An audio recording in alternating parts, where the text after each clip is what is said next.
Bienvenidos a otro episodio de Fuera del Huacal. El día de hoy vamos a hablar de una batalla que yo no sabía que había sucedido, me la topé por ahí en redes sociales, y ya que la estuve leyendo me pareció muy interesante. El día de hoy vamos a hablar de la batalla de Cagayán, o de cómo tlaxcaltecas terminaron luchando contra samuráis japoneses. Así que empezamos.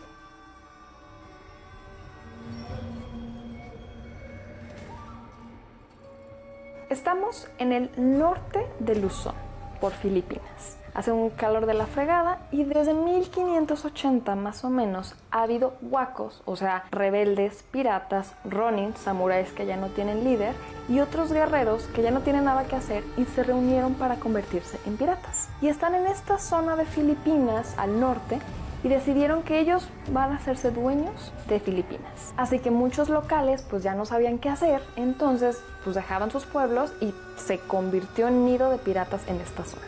Pero esta zona ya era parte de lo que habían conquistado los españoles. Entonces ya habían llegado a América, ya habían llegado a Filipinas y estaban regados. Y el gobernador González Ronquillo dice, a ver, no, esto se me está saliendo totalmente de las manos, así que voy a pedirle ayuda a mi rey, Felipe II, porque esto tenemos que controlarlo o si no vamos a perder todo lo que habíamos conquistado aquí. Entonces él le manda una carta al rey Felipe II y le dice, mijo, esto se está saliendo de control. Palabras más, palabras menos. Entonces Felipe II agarra la carta y dice, a ver, no puedo llevarme españoles porque ahorita los tengo en las colonias de América y pues es la gallina de los huevos dorados. Entonces tengo oro y tengo chocolate y tengo tierras y tengo recursos y minerales, no puedo mandar ese ejército para acá. Tampoco puedo quitar muchos soldados de España y de las costas porque no andan en los mejores términos con Isabel I. Como Isabel I rechazó su mano en matrimonio, pues andaban ahí con un pique y no andaban en los mejores términos.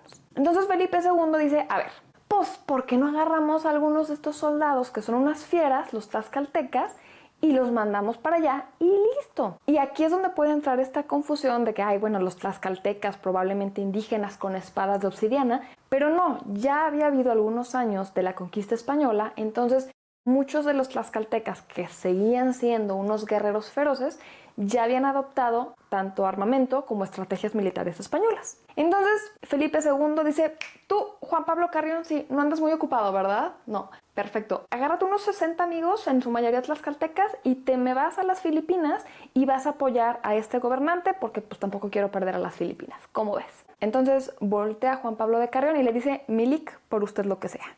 Entonces Carrión dice, vamos armando un grupito y tiene 7 barcos. 5 que son ligeros, lleva también a San Giuseppe y además a la capitana. Entonces dice, 7 barcos. Entonces Juan Pablo de Carrión dice, me llevo estos 7 barcos, vamos a las Filipinas, nos bajamos, destruimos a los huaco y listo, regresamos para la cena. 5 minutos, a lo mucho. No fueron 5 minutos. Pero bueno, el caso es, ese fue el plan, pero cuando iban llegando, va dando la vuelta el amigo y se topa con un mar, o sea, 600 piratas listos para atacar. Porque los españoles habían dicho, a ver, ok, son un mundo de piratas, pero somos europeos, ¿sabes?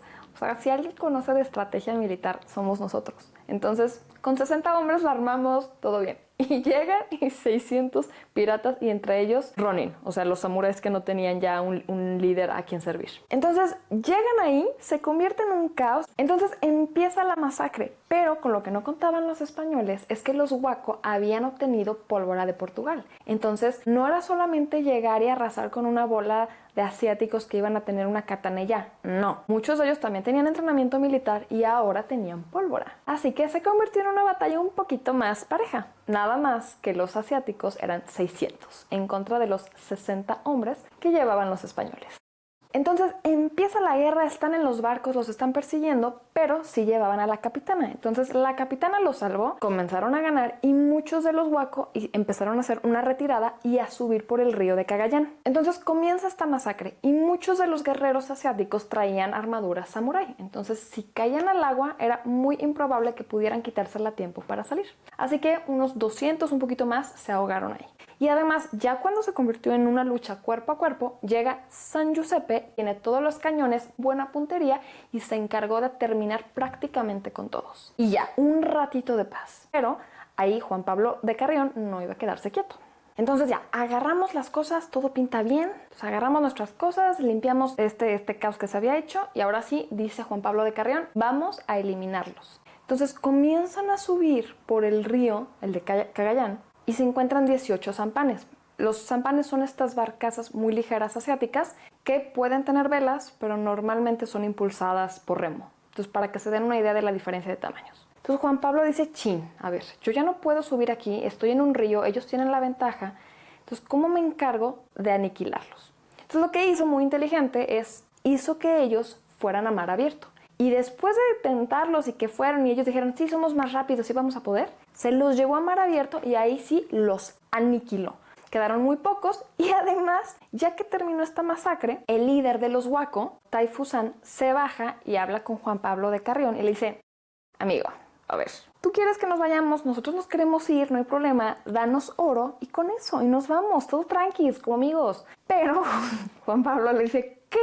De ninguna manera, eso no va a suceder. Entonces dice, bueno, entonces vamos a tener que pelear y nada más te recuerdo, Juan Pablo de Carrión, que nosotros somos demasiados, no van a poder. Y Juan Pablo de Carrión dice, vemos. Entonces se convierte esto en una lucha cuerpo a cuerpo. Eran más organizados los españoles, o al menos tenían tácticas un poco más elaboradas, y terminaron totalmente con los piratas que estaban en esa sección. Y Taifusa se baja, ve que esto es un caos, ve que la moral de su ejército está muy mal, y dice, a ver, ya sé, vamos a quitarles las picas y con eso ya vamos a nosotros tener más armas para luchar contra ellos. Pero cuando se acercan contra los españoles y los tlaxcaltecas y tratan de tomar las picas y las lanzas, estaban todas atascadas de cebo y de aceite, entonces no había forma de tomarlas y ya estaban a centímetros del enemigo. Arrasaron con ellos y se convirtió en una guerra sumamente sangrienta para ellos, a pesar de que tenían un ejército de 10 veces a 1 el tamaño del de español. Y los Wako trataban de hacer algo y se escondían un poco y regresaban y nada les salía.